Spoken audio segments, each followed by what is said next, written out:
அதாவது வந்து தமிழ் நடிகர்கள் அட்டகாசம்னா இன்னென்ன அட்டகாசம் கிடையாது, எல்லா விதமான அட்டகாசங்களும் பண்ண ஆரம்பிச்சிட்டாங்க. அதாவது வந்து என்ன கற்பனைக்கு எட்ட முடியாத அட்டகாசங்கள்லாம் இப்போ பண்ண ஆரம்பிச்சிட்டாங்க. இந்த தமிழ் தயாரிப்பாளர்களுடைய உயரத்தில் தான், அதாவது ஒவ்வொரு படமும் தமிழ் தயாரிப்பாளர் எடுக்க எடுக்க எடுக்க தான் நீங்கள் இவ்வளோ பெரிய உச்சத்தில் போய் நிற்கிறீங்க. அப்போ இன்றைக்கி ஏன் நீங்கள் வந்து கேவிஎம் ப்ரொடக்ஷன்ஸ் மாதிரி ஒரு கன்னட தயாரிப்பாளர்கள் கொடுக்க வேண்டிய காரணம் என்ன?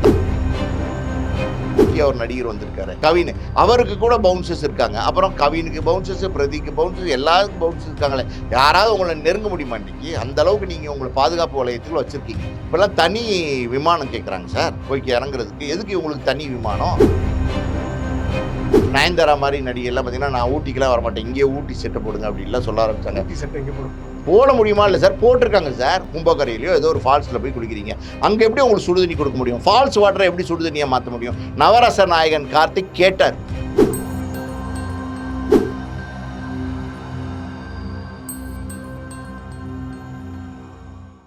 மீடியா சர்க்கிள் நேயர்களுக்கு வணக்கம். இன்றைக்கு நம்மோட நேர்காணலுக்காக ஆஸ்கார் மூவிஸ் தயாரிப்பாளர் பாலாஜி பிரபு அவர்கள் நம்மோடு இணைந்திருக்கிறார். அவரோடு பேசலாம். வணக்கம்.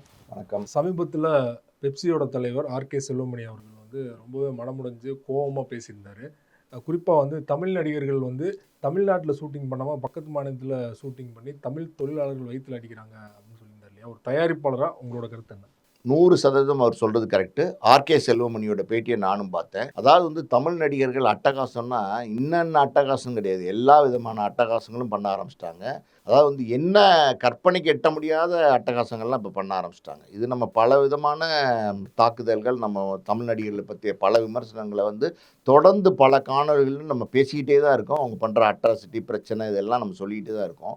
அதாவது ஒவ்வொரு தமிழ் நடிகனும், அதாவது சாதாரணமாக இருக்கிற நடிகர் கிடையாது, உச்சத்தில் இருக்கிற நடிகர். ஒரு உதாரணத்துக்கு ரஜினி, கமல், அஜித், விஜய், தனுஷ், சிம்பு, சூர்யா, இந்த மாதிரி நடிகர்கள் ஆரம்ப காலத்தில் அவங்கள வச்சு படம் எடுத்தது தமிழ் தயாரிப்பாளர்கள் தான். அதுக்கப்புறம் வளர வளர வளர வளர பார்த்தீங்கன்னா, இன்றைக்கி விஜய் ஆகட்டும், அஜித் ஆகட்டும், யாருமே சரி தமிழ் தயாரிப்பாளர்களுக்கு, இங்கே இருக்கிற நம்ம ஸ்டேட்டில் இருக்கிற தயாரிப்பாளர்களுக்கு, ஆரம்பத்திலேருந்து பல வருடங்களாக தயாரிப்பு துறையில் இருக்கிற தயாரிப்பாளர்களுக்கு யாருமே படம் கொடுக்கறதில்ல. அதாவது விஜய்க்கு ஆரம்ப காலத்தில் ஒரு அடையாளம் தேவைன்னும் போது பல தமிழ் தயாரிப்பாளர்கள், ஆர்வி சௌத்ரியிலேருந்து நம்ம ஏஎம் ரத்னத்துலேருந்து சொல்லிக்கிட்டே போகலாம், பல தயாரிப்பாளர்கள் தேவைப்பட்டார்கள். இன்றைக்கி அவர் ஏதோ கேவிஎன் ப்ரொடக்ஷன்ஸோ ஏதோ ஒரு தயாரிப்பாளர், அதாவது கன்னடத்தில் ஒரு பெரிய தயாரிப்பாளர், அந்த தயாரிப்பு நிறுவனத்துக்கு தன்னுடைய கடைசி படத்தை கொடுக்குறாரு. நம்ம ஏற்கனவே பேசியிருக்கோம், ஒரு நடிகன், அதாவது பிரபல நடிகர், ஒரு தமிழ் சினிமா உலகத்தில் உச்சத்தில் இருக்கிற ஒரு நடிகர், அவருடைய கடைசி படம், அதாவது இதுக்கப்புறம் அவர் அரசியலுக்கு போகிறாரு, இனிமேல் அரசியல் தான் என்னுடைய அடுத்த கட்ட வாழ்க்கை அப்படின்னு சொல்லி முடிவு பண்ணி போகிற காலகட்டத்தில் அந்த படத்தை ஒரு தமிழ் தயாரிப்பாளருக்கு கொடுத்துருக்கணுமா, கொடுத்துருக்கக்கூடாதா? உங்களை வளர்த்து விட்டது ஒரு தமிழ் தயாரிப்பாளர் தான். உங்களை வளர்த்து விட்டது இந்த தமிழ் மக்கள் தான். உங்கள் டிக்கெட் வாங்கி பார்த்தது, ரசித்தது, விசில் அடித்தது, கொண்டாடினது. இன்றைக்கி இளைய தளபதியாக இருந்தவர் தளபதியாக கொண்டு போய் உட்கார வச்சிருக்கிறது யார்? தாவேகா தலைவராக நீங்கள் இன்றைக்கி உட்காந்துருக்கீங்கன்னா அது காரணம் யார்? இந்த தமிழ் மக்கள், இந்த தமிழ் மண் தான் உங்களை அப்படி ஒரு உயரத்துக்கு கொண்டு போய் கொடுத்துருக்கு. இந்த தமிழ் தயாரிப்பாளர்களுடைய உயரத்தில் தான், அதாவது ஒவ்வொரு படமும் தமிழ் தயாரிப்பாளர் எடுக்க எடுக்க எடுக்க தான் நீங்கள் இவ்வளோ பெரிய உச்சத்தில் போய் நிற்கிறீங்க. அப்போ இன்றைக்கி ஏன் நீங்கள் கேவிஎம் ப்ரொடக்ஷன்ஸ் மாதிரி ஒரு கன்னட தயாரிப்பாளர்கள் கொடுக்க வேண்டிய காரணம் என்ன? தமிழ் தயாரிப்பாளர்கள் யாருமே தயாரிப்பாளர்கள் கிடையாதா? இல்லை யாரும் தயாரிக்கிறதுக்கு முடியாத, ஏதாவது கையாளாகத்தனமாக இருக்கிறாங்களா தயாரிப்பாளர்கள்? ஒன்றுமே புரியல. இப்போ அஜித் எடுத்துங்க, அந்த பக்கம் பாருங்கள், அவரும் ஆரம்பத்துலேருந்து பாருங்கள், அமராவதியிலேருந்து இன்னும் பல படங்கள் நம்ம சொல்லிக்கிட்டே போகலாம். தமிழ் தயாரிப்பாளர்கள் தான் அவர் இவ்வளோ தூரத்தில் கொண்டு போய் இவ்வளோ பெரிய உச்சத்தில் உட்கார வச்சுருக்காங்க. இன்றைக்கி அதாவது அல்டிமேட் ஸ்டார், இப்படி பல கோணங்களில் கொண்டாடப்படும் நாயகனாக அஜித் இருக்கார். அவரும் பாருங்கள், மைத்ரி மூவி மேக்கர்ஸ்னு ஒரு தெலுங்கு தயாரிப்பாளருக்கு போய் படத்தை கொடுத்துருக்காரு. ஏன், என்ன காரணம்? தமிழ் தயாரிப்பாளர்களுக்கு இவங்க ஏன் தர மாட்டேங்கிறாங்க? இப்போ தமிழில் தயாரிப்பாளர்களே இல்லையா? இவங்க டேட்ஸ் கொடுத்தா படம் எடுக்கிறதுக்கு யாருமே தயார் இல்லையா? என்ன காரணம்? புரியவே இல்லை. அதாவது காரணம், ஒரே காரணம் தான், கோடிகளில் பணம் கொடுக்குறாங்க. பெரிய பெரிய பண முதலைகள் உங்களுக்கு இன்றைக்கி வேணும். அன்னைக்கு நீங்கள் யார் முதுகில் சவாரி பண்ணீங்களோ அவங்கள இன்றைக்கி தள்ளி விட்டுட்டு, இன்றைக்கி பெரிய பெரிய பண முதலைகள்கிட்ட இருக்கிற காசுகளை வாங்கிக்கிட்டு நீங்கள் எல்லாம் படம் பண்ணி கொடுக்குறீங்க. இதுவே ரொம்ப தப்பு. அதாவது அநியாயம், அட்டகாசம். தமிழ் நடிகர்கள் பண்ணுற இந்த கொடுமை இருக்குது பார்த்தீங்களா, இதை தட்டி கேட்டால் அவங்க இதுக்கு பதிலே சொல்கிறதில்ல. இதெல்லாம் கூட ப்ரொடியூசரோ, ஒரு கன்னட ப்ரொடியூசரோ தமிழ் ஸ்டார் நடிகர்கள் கேட்குற சம்பளத்தை உடனே கொடுத்துட்றாங்களா சார்? ஆமாம் சார். இப்போ ஒரு தெலுங்கு தயாரிப்பாளருக்கோ இல்லை ஒரு கன்னட தயாரிப்பாளருக்கோ தமிழ் நடிகர்களுடைய மார்க்கெட் என்ன, இங்கே உள்ள வியாபாரம் என்னங்கிறது முழுசாக தெரியுறது இல்லை. புரியுதா உங்களுக்கு? இந்த நடிகரை வச்சு எடுத்தால் இந்த வியாபாரம் ஆகுமாங்கிறதும் தெரியுது இல்லை. இவங்களாம் என்னென்னா ஒரு ஃபேன்சியாக நினைக்கிறாங்க. விஜய் வச்சு படம் எடுத்தா, அஜித் வச்சு படம் எடுத்தா ஒரு பிராண்டிங்காக நினைக்கிறாங்க. இப்போ ஒன்றும் இல்லை. இப்போ மலையாளத்தில் ஷாருக் கான் ஒரு ஹிந்தி நடிகர் இருக்கார், சல்மான் கான் ஒருத்தர் இருக்கார், அமீர் கான் ஒருத்தர் இருக்கார். ஒரு தயாரிப்பாளருக்கு அவங்க டேட்ஸ் கொடுத்தாங்கன்னா, அந்த படத்தை அவங்க தயாரித்தாங்கன்னா ஒரு பிராண்டிங் மாதிரி தானே. ஒரு ஷாருக் கான் படம் தயாரிக்கிறோம், சல்மான் கான் படம் தயாரிக்கிறோம், அந்த மாதிரி தான். வெளி மாநிலத்திலிருந்து வர தயாரிப்பாளர்களுக்கு இவங்க தேதி கொடுக்கும்போது, இந்த நான் தமிழ் இண்டஸ்ட்ரியில் இருக்கிறதுலே டாப் ஸ்டார் வச்சு நான் தயாரிக்கிறேன், ரஜினி வச்சு தயாரிக்கிறேன், கமலை வச்சு தயாரிக்கிறேன். அது பிராண்டிங். அந்த பிராண்டிங்காண்டி வராங்க. ஒன்று. ரெண்டாவது வந்து அவங்கக்கிட்ட கோடிகள் இருக்குது. அதாவது வந்து பல ஆயிரம் கோடிகள் அவங்க கையில் இருக்குது. அவங்க வந்து இவங்க கேட்குற சம்பளத்தில் எந்த டிமாண்டும் இல்லாமல், எந்த நெகோசியேஷனும் இல்லாமல் கொடுப்பாங்க. அப்போ கேட்குறது, அதாவது இவங்களுக்கு என்ன, ஒரு 300 கோடி வேணும். புரியுதா உங்களுக்கு? இப்போ தமிழ் தயாரிப்பாளர்கிட்ட போய் நீங்கள் 300 கோடி கேட்கும்போது ரெகுலராக இருக்க ஒரு தயாரிப்பாளர் என்ன சொல்லுவார்? என்ன தம்பி இப்படி சொல்கிறீங்க, பார்த்து பண்ணுங்க, ஏதோ கொஞ்சம் குறைங்க, ஒரு 25 குறைங்க, ஒரு 30 குறைங்க, ஒரு 50 குறைங்கன்னு கேட்பார். எதுக்கு இது போய் பஞ்சாயத்து பண்ணிக்கிட்டு, நம்ம கொடுக்குறவன்ட்ட வாங்கிட்டு போகலான்னு நினைக்கிறாங்க. ஆனால் வாழ்க்கையை உங்களுக்கு கொடுத்தது யார்? இந்த தமிழ் தயாரிப்பாளர் தானே. இத்தனை படங்கள் உங்களை தமிழ் தயாரிப்பாளர் தானே வச்சு எடுத்தாங்க. நீங்கள் உச்சத்துக்கு வந்ததுக்கப்புறம் மலையாளம் தெலுங்கு படங்களுக்கெல்லாம் கன்னட பட தயாரிப்பாளர்லாம் கொடுக்குறீங்களே, நீங்கள் ஆரம்பத்திலே ஒரு கன்னட பட தயாரிப்பாளருக்கு டேட்ஸ் கொடுத்தீங்கன்னா, அந்த கன்னட பட தயாரிப்பாளரோ இல்லை தெலுங்கு பட தயாரிப்பாளரோ உங்களை வச்சு படம் எடுக்க வருவாரா? விஜய் ஒரு நடிகரை அடையாளப்படுத்தினது தமிழ் தயாரிப்பாளர் தானே. அஜித்தை ஒரு நடிகரை அடையாளப்படுத்தினது தமிழ் தயாரிப்பாளர் தானே. ஆரம்பத்திலே கொடுக்க வேண்டியதானே. இன்னைக்கு கொடுக்குற நீங்கள் அன்னைக்கு கொடுக்க வேண்டியதானே. எல்லாம் ஒரு பக்கம் இருக்கட்டும் சார். அதாவது இது வந்து ரெகுலராக நடந்துட்டு இருக்கு. இது நம்மளுடைய ஆதங்கம், தயாரிப்பாளராக நம்மளுடைய ஆதங்கம். இது ஒரு பக்கம் போனாலும் இப்போ இவங்க வந்து, அதாவது வந்து தொழிலாளர்கள் வயிற்றுலேயே அடிக்க ஆரம்பிச்சிட்டாங்க. அதாவது வந்து இன்னைக்கு வந்து ஒரு விஜய் படமோ, அஜித் படமோ, இல்லை பெரிய பெரிய ஸ்டாரோட படங்களோ, இல்லை ரஜினி படம், எல்லாமே நான் சொல்கிறேன். இது வந்து என்ன பண்ணுறாங்கன்னா, நம்ம ஹைதராபாத்தில் இருக்கிற ஸ்டுடியோவில் போயிடுறாங்க. இன்னைக்கு வந்து ஒரு விஜய் படமோ, அஜித் படமோ, ரஜினி படமோ, கமல் படமோ, இல்லை பெரிய பெரிய நடிகர்களுடைய படமோ ஹைதராபாத்தில் போய் ராமோஜி ராவ் ஸ்டுடியோவில் போய் எடுக்கிறாங்க. என்ன எடுக்கிறாங்க? அங்கே போய், இங்கே தேனியில் கிராமத்தில் எப்படி இருக்குமோ அந்த கிராமத்தை அங்கே போய் செட்டு போட்டு எடுக்கிறாங்க. இதை விட கொடுமை என்னது இருக்கா? நீங்கள் பார்த்துருக்கீங்களா எங்கேயாவது? இந்த மாதிரி வந்து ஒரு ஒரு ஒரு ஆத்தங்கரை இருக்குன்னா அங்கே போய் செட்டு போட்டு எடுக்கிறாங்க. உங்களுக்கு ப்ரைவசி வேணும் தான், உங்களுக்கு வந்து கூட்டங்கள் ஜாஸ்தி ஆகுது, எல்லாமே ஓகே தான். ஆனால் அதுக்காண்டி வந்து மொத்தமாகவே தமிழ் சினிமாவிலேருந்து நீங்கள் ஒதுங்கி போய் ஹைதராபாத்தில் நீங்கள் ஷூட் பண்ணிங்கன்னா, ஒரு 180 நாள் கிட்ட ஒரு பெரிய படத்தினுடைய ஷூட்டிங் நடக்குது. 180 நாள் அந்த அந்த ஹைதராபாத்தில் இருக்கிற தெலுங்கு ஒர்க்கர்ஸ் ஒர்க் பண்ணுறாங்க. ஒரு லைட் மேன் ஆகட்டும், ஒரு ஒரு ப்ரொடக்ஷன் பாயாக இருக்கட்டும், மற்றவங்க எல்லாருமே. ஸோ இங்கேருந்து யார் போவா? Key technicians. அதாவது வந்து நடிகர், நடிகை, டைரக்டர், அசிஸ்டன்ட் டைரக்டர், ஒரு கேமராமேனு, எடிட்டர், இவங்க தான் இங்கேருந்து போவாங்க. அங்கே உள்ள ஒர்க்கர்ஸ்க்கு நீங்கள் வேலை கொடுக்குறீங்க. அப்போ இங்கே உள்ள ஒர்க்கர்ஸ் என்ன செய்வாங்க? இங்கே உள்ள பெப்சி தொழிலாளர்கள்லாம் என்ன செய்வாங்க? அவங்களுக்கெல்லாம் வேலை இல்லையே. உங்களை ஆரம்பத்தில் வந்து உங்களுக்கு லைட் தூக்குனது, உங்களை ஆரம்பத்தில் வந்து லைட் பிடிச்சது எல்லாமே நம்ம தமிழ் ஒர்க்கர்ஸ் தானே. அவங்களுடைய வயிற்றில் அடிக்கிற மாதிரி நீங்கள் அங்கே போய் வேலை கொடுத்தீங்கன்னா, இங்கே உள்ளவங்களாம் பட்டினி கிடக்குறாங்களே. இல்ல சார், இப்போ இங்க இருக்கிற தேனிக்கோ மதுரைக்கோ போய் ஸ்டார் நடிகர்கள் படத்தை ஷூட் பண்ண முடியாது. ஏன் ஷூட் பண்ண முடியாது சார்? அதெல்லாம் நான் ஒத்துக்கவே மாட்டேன் சார். ஏன் ஷூட் பண்ண முடியாது? ஒவ்வொரு நடிகனும் இப்போ ஒரு சிவகார்த்திகேயன் கூட நீங்க வந்து சாதாரணமா நெருங்கிட முடியுமா? ஒரு 20 பவுன்சஸ் பின்னாடி வராங்க, துபு துபு துபு துபுன்னு வராங்க. வராங்களா இல்லையா? விஜய் எவ்வளோ பவுன்சஸ் வராங்க, அஜித் எவ்வளோ பவுன்சஸ் வராங்க, வராங்களா இல்லையா? ரஜினி, கமல்லாம் வரும்போது எவ்வளோ பவுன்சஸ் வராங்க சார்? எல்லாருமே இன்னைக்கு வந்து, ஏன் அவர் வேற என்ன குட்டியா ஒரு நடிகர் வந்திருக்காரு கவின், அவருக்கு கூட பவுன்சஸ் இருக்காங்க. அப்புறம் கவினுக்கு பவுன்சஸ், பிரதீக்கு பவுன்சஸ், எல்லாருக்கும் பவுன்சஸ் இருக்காங்களே. யாராவது உங்களை நெருங்க முடியுமா? இன்னைக்கு அந்த அளவுக்கு நீங்க உங்களை பாதுகாப்பு வளையத்துக்குள்ள வச்சிருக்கீங்க. ஷூட்டிங் உங்களுக்கு ப்ரொடெக்ஷன் கேளுங்க, எங்களுக்கு பாதுகாப்பு கொடுங்கன்னு கேளுங்க. உங்களுக்கு எந்த பிரச்சனையும் வராது. ஷூட்டிங் தாமதமாகும். அதெல்லாம் ஷூட்டிங் எல்லாம் தாமதம் எல்லாம் ஆகாது. நினைக்கிற இடத்துல போய் எடுக்க முடியும். அதெல்லாம் ஷூட்டிங் எல்லாம் தாமதமா ஆகாது சார். இத்தனை வருஷங்கள் எம்ஜிஆர் நடிச்ச காலத்துலயும் எம்ஜிஆருக்கு பாப்புலாரிட்டி இருந்துச்சு. எம்ஜிஆரும் நடிகராக தான் இருந்தாரு. எம்ஜிஆரும் பல படங்கள்ல நடிச்சுட்டு தான் இருந்தாரு. உச்சகட்ட எல்லாருமே செல்போன் வச்சிருக்காங்க சார். ஆமா, செல்போன்ல யாராவது ஒரு வீடியோ முக்கியமான சீன் எடுத்து போட மாட்டாங்க. அதெல்லாம் நடக்கும் சார். அதெல்லாம் நடக்குதான். அதனால கூட இருக்கலாம். அதனால நீங்க போய் ஒரு ரூமுக்குள்ள பதுங்கிக்குவீங்களா நீங்க? இங்க அதனால வந்து நீங்க வைத்திருக்க நீங்க சொல்றது எப்படி தெரியுமா கரெக்டா இருக்கும்? ஒண்ணு நீங்க அங்க ராமோஜி ராவ் போறதுக்கு இங்கேயே ஸ்டுடியோ இல்லையா? இங்கே யூபி இருக்கு. ஆமா, அப்படிதான் சார் சொல்றேன் சார். இங்கே ஸ்டுடியோ இருக்கு, அதுதான் நான் சொல்ல வரேன். இங்கே ஸ்டுடியோ இருக்கு. இன்னும் சொல்ல போனா தேனி மாதிரி இடத்துல போய் நீங்க எடுக்கலாம், தப்பு இல்லை. இப்போ ஒன்று சிவகார்த்திகேயன் படம் வந்து நம்ம இலங்கையில நடந்துகிட்டு இருக்கு. இந்த என்ன படம், பராசக்தி, அந்த படத்தினுடைய ஷூட்டிங் காட்சிகள்லாம் கொஞ்சம் கொஞ்சமா வந்துகிட்டு இருக்கு. இலங்கையில அவுடோர்ல எடுத்துட்டு இருக்காங்க. அங்க இருக்கிற மக்கள் எடுத்து தான் போட தான் செய்வாங்க. டெக்னாலஜி அட்வான்ஸ் ஆக ஆக ஆக அதனுடைய பிரச்சனைகள் வரத்தான் செய்யும். அதுக்காண்டி நீங்க வைத்தறிச்சலா வந்து நீங்க வந்து அதற்காண்டி ஒர்க்கர்ஸோட வயிற்றில் அடிப்பீங்களா? அப்படிதான் கேட்குறேன். இங்கே சார் இங்கே நீங்கள் தமிழ் நடிகை ஒரு தமிழ் நடிகை இப்போ விஜயோ அஜித்தோ சொல்லுங்கள் சார் நம்ம ஷூட்டிங் எல்லாம் தமிழ்நாட்டில் வச்சுக்கலாம் சார் அப்படின்னு சொன்னால் எவ்வளோ சந்தோஷமாக இருக்கும். எத்தனை பேருக்கு வேலை கிடைக்கும், எத்தனை பேருக்கு கிட்டத்தட்ட 5000 பேருக்கு மேலே வேலை கிடைக்கும் இல்லையா? ரஜினி படமோ கமல் படமோ அஜித் படமோ ஷூட்டிங் வந்து எங்க நடக்கணும் அப்படிங்கறது அவங்க தான் முடிவு பண்றாங்களா? ஆமா, அவங்க தான் முடிவு ப்ரொடியூசரும் பண்ணுறாங்க. முடிவு டேரக்டரோ ப்ரொடியூசரோ முடிவு பண்ணுறது இல்லை. அவங்கெல்லாம் தேதி கொடுக்கும்போதே இங்கே எடுத்துருங்க, இங்கே எடுத்துருங்க, இங்கே எடுத்துருங்க. காரணம் என்னென்னா அவங்களுக்கு ஒரு கம்ஃபர்ட் இருக்குது பார்த்தீங்களா, அந்த கம்ஃபர்ட் வேணும் அவங்களுக்கு. அவங்களுக்கு வந்து ஒரு கேரவன் கொடுக்க ஆரம்பித்தாங்கல்ல, அன்னையிலேருந்து ஆரம்பித்த சனியன் தான் இதெல்லாம். அதுக்கப்புறம் பார்த்தீங்கன்னா எல்லா விதமான விஷயங்களும் கேட்க ஆரம்பிச்சிட்டாங்க. அதாவது வந்து இப்போல்லாம் தனி விமானம் கேட்குறாங்க சார் போய் இறங்குறதுக்கு. எதுக்கு இவங்களுக்கு தனி விமானம்? நான் கேட்குறேன், எதுக்கு இவங்களுக்கு தனி விமானம்? அப்படி தனி விமானம் ஒரு தயாரிப்பாளரோட வருமானத்தில் நீங்கள் போய் இறங்காட்டி என்ன?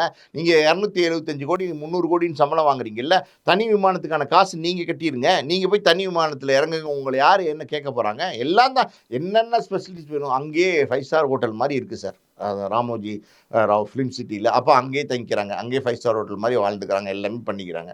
ஸோ இப்படியே நீங்கள் வந்து உங்களோட லைஃப் ஸ்டைல் வந்து ரொம்ப செக்யூர்டாகவும் ரொம்ப பாதுகாப்பாகவும் ரொம்ப அதாவது நிழலுக்கீழே நீங்கள் வாழ ஆரம்பிச்சிட்டீங்க.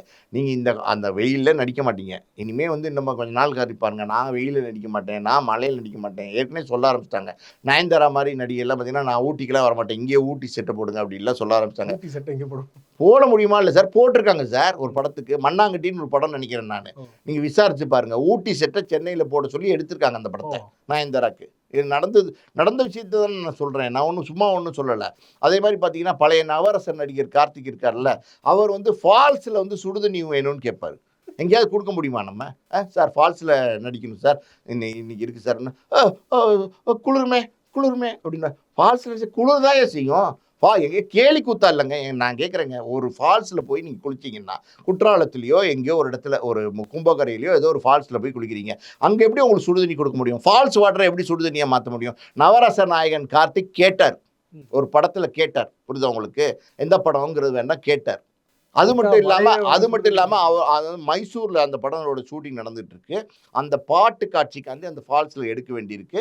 அந்த பாட்டு காட்சிக்கு ஒரு 50 கிலோமீட்டர் போனால் தான் மைசூர்லேருந்து ஒரு ஃபால்ஸ் இருக்குன்னு சொல்லி லொக்கேஷன் ஃபிக்ஸ் பண்ணியிருக்காங்க. இவர்கிட்ட காலையில் போய் சொல்லும்போது, சார் ஃபால்ஸு 50 கிலோமீட்டர் போகணும். 50 கிலோமீட்டர் சார், ஐயோ 50 கிலோமீட்டர் என்னால் வர முடியாது அப்படின்னா, அவர் என்ன சொல்கிறாருன்னா, மைசூரில் ஃபால்ஸை கொண்டு வந்து போடுங்கடாங்கிறார். எப்படி போட முடியும்? மைசூர் சிட்டியில் எங்கேயாவது ஃபால்ஸ் கிடைக்குமா? சென்னை சிட்டியில் எங்கேயாவது ஃபால்ஸ் கிடைக்குமா? மதுரையில் எங்கேயாவது ஃபால்ஸ் கிடைக்குமா? இல்லை பாம்பேயில் ஃபால்ஸ் கிடைக்குமா? எவ்வளோ முட்டாள்தனமாக இருக்குங்க. ஃபால்ஸ் வந்து இப்போ இங்கே வேணுமா அவருக்கு? அதுவும் இல்லாமல் சுடுதண்ணி வேணுமா? நீங்கள் இதெல்லாம் அந்த காலத்துலேருந்தே ஆரம்பிச்சிருச்சு சார். இந்த ரெயின் சீன்லாம் எடுப்பாங்கல்ல, ரெயின் சீன்லாம் எடுக்கும்போது உங்களுக்கு பெரிய பெரிய இந்த ஃபயர் இன்ஜினில் வர ட்ரக்கெல்லாம் கொண்டு வந்து நிறுத்தி அதை வச்சு தான் ரெயின் சீன் அந்த காலத்தில் எடுப்பாங்க. அப்படி எடுக்கும்போது அப்போவே நடிகைகள்லாம் கேட்க ஆரம்பிச்சிட்டாங்க. சில நடிகைகள்லாம் கேட்க ஆரம்பிச்சாங்க. என்ன கேட்க ஆரம்பிச்சா, எனக்கு வந்து அந்த டேங்க் ஃபுல்லாக பன்னீரை நிரப்பி எனக்கு கொடுங்க, நான் பன்னீரில் குளிப்பேன்னு. தண்ணிக்கு பதிலாக பன்னீர். அப்போ ப்ரொடியூசரோட கண்ணீரில் குளிக்கிறதுக்கு அர்த்தம் இதான். பன்னீர் கேட்குறாங்க, பன்னீர். அது இல்லாமல் பரவாயில்ல, எனக்கு சுடுதண்ணி கொடுங்கன்னு கேட்குறாங்க. அந்த டேங்க்குள்ளே சுடுதண்ணி போட்டு கொடுக்குறாங்க. ஹாட் வாட்டர் கொண்டு வந்து குளிக்க வைக்கிறாங்க அவங்கள. அப்படி தான் அவங்க ஆடுறாங்க. இப்போலாம் மழை சீன்லாம் அவங்க நினைஞ்சிக்கிட்டு ஈரத்துலலாம் ஆட மாட்டாங்க. இன்னும் என்னென்ன செய்வாங்கன்னு தெரியாது. இந்த மாதிரி போயிட்டுருக்கு சார். நீங்கள் ஸ்பெசிலிட்டினா எல்லா விதமான ஸ்பெசிலிட்டிஸும் நீங்கள் கேட்டுகிட்டே இருந்தீங்கன்னா அப்புறம் தயாரிப்பாளர் எப்படி தான் படம் எடுக்கிறது? நம்ம வந்து நீங்கள் வந்து உங்களுக்கு ஒரு ஸ்பெசிலிட்டி எல்லா விதமான, நான் ஒரே ஒரு விஷயம் சொல்கிறீங்க, தமிழ்நாட்டில் கிடைக்காத எந்த ஸ்பெசிலிட்டியும் உங்களுக்கு வெளி மாநிலத்தில் கிடைக்குது. இன்றைக்கி உலக நாடுகளில் இருக்கிற பொருட்கள்லாம் நீங்கள் தமிழ்நாட்டில் கிடைக்குது, சென்னையில் கிடைக்குதா இல்லையா? அப்படி இருக்கும்போது நீங்கள் வந்து எதுக்கு வேறு இடத்த டிபெண்ட் பண்ணுறீங்க? சரி, இப்படி நீங்கள் வந்து பல இடங்களில் ஆந்திராவில் போய் நடிக்கிறீங்க, கர்நாடகாவில் போய் செட்டு போட்டு நடிக்கிறீங்க, என்னென்னமோ பண்ணுறீங்க, தமிழ் மண்ணை விட்டுட்டு போயிடுறீங்க. ஓகே, நான் கேட்குறேன், இப்போ மோகன்லாலும் மம்முட்டி இங்கே வந்து சென்னையில் நடிக்கிறாங்களா?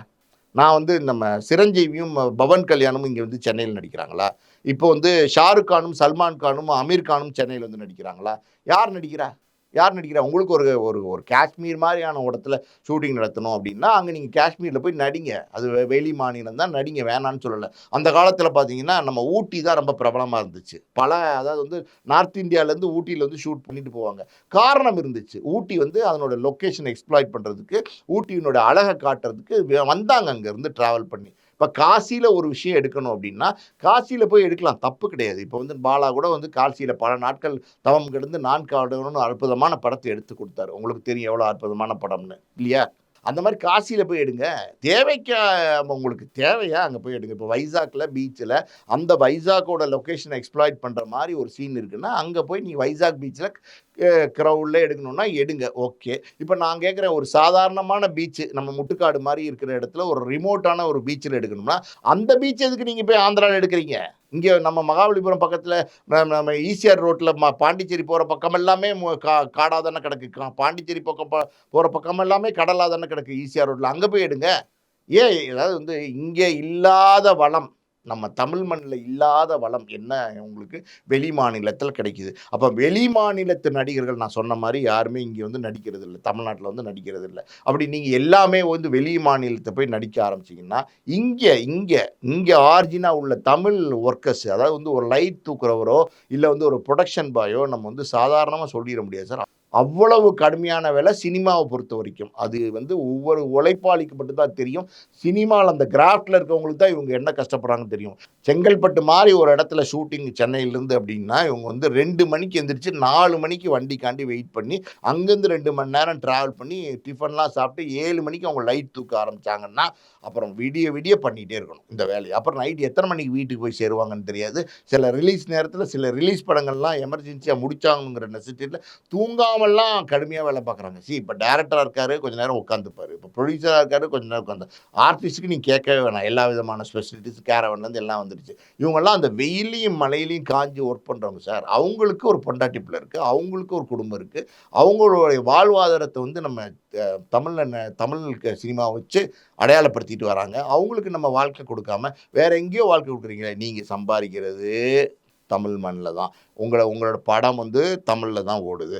நீங்கள் வந்து டிக்கெட் வந்து நம்ம தமிழ் ரசிகர்கள் தான் பார்க்குறாங்க. இவ்வளோ பெரிய உச்சத்துக்கு கொண்டு போய் வைக்கிறது எல்லாமே உங்களுடைய வேர்வை வந்து சிந்துறதே கிடையாது. நீங்கள் எங்கே வேர்வை சிந்துறீங்க? வேர்வை சிந்துற மாதிரி சீன் இருந்தால் கூட அதை வந்து இப்படி ஸ்ப்ரே மாதிரி அடிச்சுக்கிறாங்க இப்போல்லாம். புரியுதா உங்களுக்கு? அதெல்லாம் யாருமே வேர்வையெல்லாம் ஒரிஜினலாக சிந்துற மாதிரி நடிக்கிறது இல்லை. எல்லாமே ஏமாத்து தானே சினிமாவே. அது மாதிரி போகுது.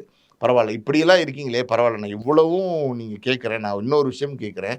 நீங்கள் இப்படியெல்லாம் அதாவது என்ன தெலுங்கு மண்ணில் போய் எடுக்கிற படத்தை, ஒரு ஹைதராபாத்தில் போய் எடுத்த படத்தை நீங்கள் அப்போ ஹைதராபாத்தில் ரிலீஸ் பண்ணுங்கள், தமிழில் ரிலீஸ் பண்ணாது. இப்போ ராமோஜி ராவ் தான் ப்ரிப்பேர் பண்ணுறாங்க இல்லையா முக்கியமான நடிகர்கள். அங்கே இருக்கிற ஃபெசிலிட்டி இங்கே இருக்கிற ஸ்டுடியோவில் இல்லையா? ஏன் வந்து ராமோஜி ராவ்னு அங்கே போகிறாங்க சார்? அதெல்லாம் ஒன்றுமே இல்லை. எங்கே இருக்கிற ஸ்பெசிலிட்டி எங்கே இல்லை?